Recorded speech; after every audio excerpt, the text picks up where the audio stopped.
What up, reader fam? Today I am super excited to bring you my favorite books of 2016! I can't believe this year is already coming to a close, but I'm not gonna lie, I'm kind of ready for 2016 to be over with. I did read a lot of amazing books in the year of 2016, and today I'm going to be sharing with you my favorites of this year. And I have quite a few favorites, so without further ado, let's get started! The first book on my list is What We Saw by Aaron Hartzler. This is a super underrated YA book, and I wish more people were reading it because it's super important. This story follows a rape case that takes place in a small town at one of the local high schools. It's definitely a book on the darker side of things, but it covers so many important topics throughout this book. One of the main topics that it covers is consent and the importance of consent. It's definitely not a happy-go-lucky contemporary story, but it's a powerful story and I definitely recommend it. Next on my list is the Infernal Devices trilogy by Cassandra Clare. I read the first book back in 2015 and just got around to finishing the trilogy this year, but oh my gosh, it was so freaking good! So many people have been telling me to read this trilogy for years and years and years, and I finally did it this year,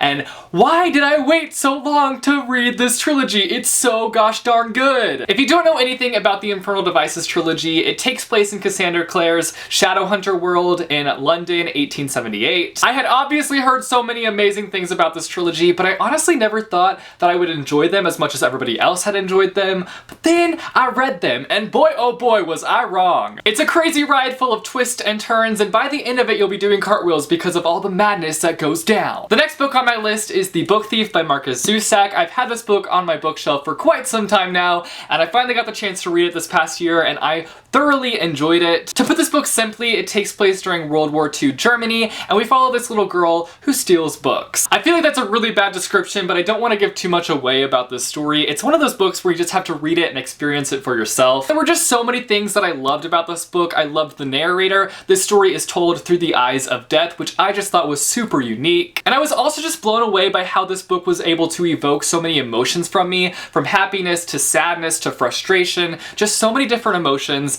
all the feelings, I guess you could say. But all in all, this book became an instant favorite for me after I completed it. Next on my list is another Cassandra Clare book, and that is Lady Midnight. Again, this takes place in the Shadowhunter universe, but something that I loved so much about this story is that our characters were already familiar with the world. With her past two series set in this world, the characters were new to the world and they were discovering everything. So it was nice to just hop into the story, have the characters already familiar with the world, and to not have to see them learn things about the world because we're all already familiar with it, so for her to have to kind of build up the world again would be annoying. While this book does have similarities to her other books, I still adored it. Cassandra Clare just does this fantastic job of building up this incredible cast of characters. Characters you either love or characters that you hate. And I also feel like at this point she's really grown as a writer. Obviously she's not perfect, but I've seen growth in her writing and I really appreciate that. The next book on my list is More Happy Than Not by Adam Silvera. This book follows a boy by the name of Aaron who is dealing with lots of struggles in life. #shrugbug. His father's committed suicide. He's struggling with his sexuality. He's got a girlfriend that he really cares about, but he's also falling for one of his best friends. This book was just heartbreaking in so many ways, and you might be thinking to yourself, well then why is it one of your favorites? Honestly, I love books like this. Sure, they mess with your feelings, but I just love kind of that realness factor in books. As much as I love happy-go-lucky stories, I also really adore books like this. Next on my list is another sad one, and that is Second Chance Summer by Morgan Matson. This is the story about this girl and her family who spend one last summer at their lake house after receiving bad news about their father's health. This was my first exposure to Morgan Matson's books, and I feel like I started with the saddest one, but that's okay because I really love this book. I loved her writing style, I loved her characters, I loved the setting, oh my goodness I loved the setting, and I will definitely be picking up more books by Morgan Matson in the future because I just full on adored this book. Next on my list is This Savage Song by Victoria Schwab. This story follows a boy by the name of August who is a monster and just wants to be human,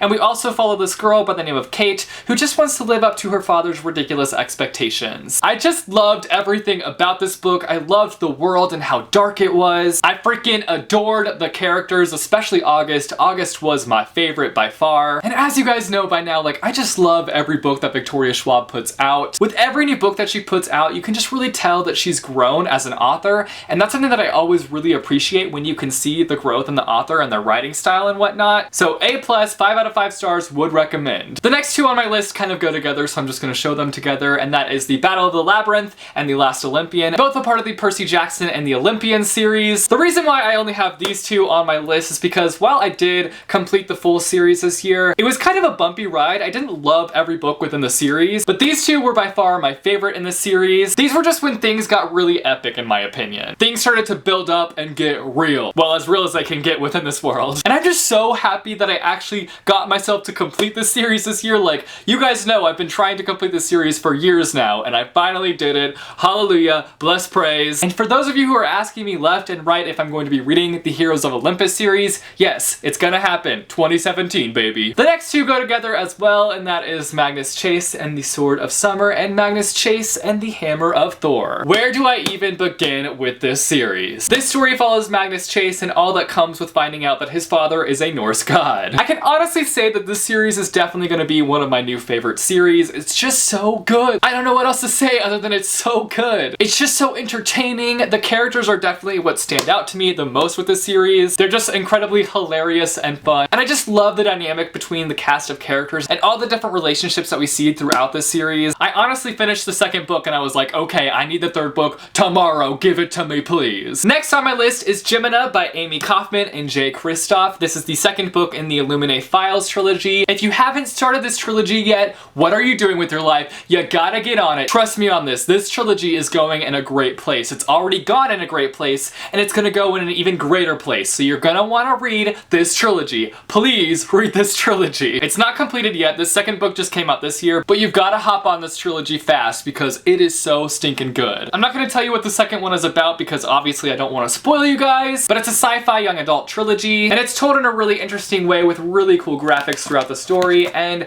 I just highly recommend it. And the last book on my list is Everything Everything by Nicola Yoon. This story follows a girl who is allergic to the outside world, and so she's been living in her house for 17 years. Then one day, a boy moves in next door, and it changes everything. I know that description sounds so cliche, but don't let it fool you. This is a super refreshing and unique story. This is a book where you think you might know what's going to happen, but I'm pretty sure that you'll end up being surprised by this book. It's also told in a really unique way. We have IMs, emails, and there's also a lot of original artwork throughout here that was done by Nicola Yoon's husband. So it's told in a really unique way, and it's just an all-around great story, and I would definitely recommend checking it out because it became an instant fave after I finished it. So those are my favorite reads of 2016. I can't even begin to tell you how hard it was to narrow it down to those books because I read so many amazing books this year, but those were just all the books that I gave like 5 out of 5 stars this year. You guys should let me know down below if any of your favorite books were on my list. Also let me know down below some of the books that you read this year that just became instant faves. If you like this video, be sure to give it a big thumbs up. I post videos every Monday, Wednesday, and Friday, so click subscribe if you want to be notified for when I post new videos.